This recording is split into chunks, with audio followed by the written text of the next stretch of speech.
Plano ni Senate Finance Committee Chairperson Sherwin Gatchalian na makipag-ugnayan sa Department of Public Works and Highways o DPWH.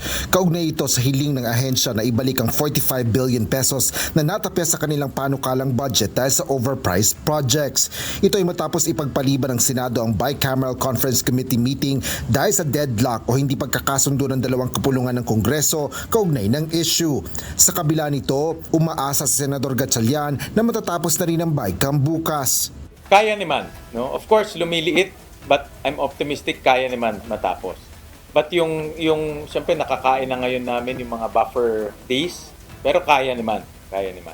Bukod sa DPWH, ilang programa ang napagkasundoan na rin ng Kamara at Senado sa Bicam na dagdagan. Kabilang dito ang karagdagan 23 billion pesos mula sa naaprubahan ng Senado para sa Medical Assistance for Indigent and Financially Incapacitated Patients o MAIFIP sa ilalim ng Department of Health. Habang nasa 35 billion pesos naman ang dagdag sa farm-to-market road projects sa ilalim ng Department of Agriculture. Inilahad naman ni Senador Gatchalian kung saan maaaring kunin ang mga pondong ito mula sa limitadong pondo na nakalaan para sa 2026 budget. Kahit nag-approve na on third reading, ina-analyze pa rin namin yung budget. No?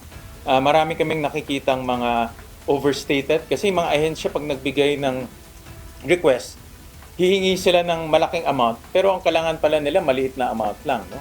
So marami silang mga overstated request na pinag-aaralan din namin. So marami kaming nakikita along the way na pwede pang bawasan o ilipat sa ibang mga importanteng mga project. Asher Cadapan Jr., UNTV News and Rescue. Diyos ang aming sandigan, serbisyo publiko ang aming pinahahalagahan.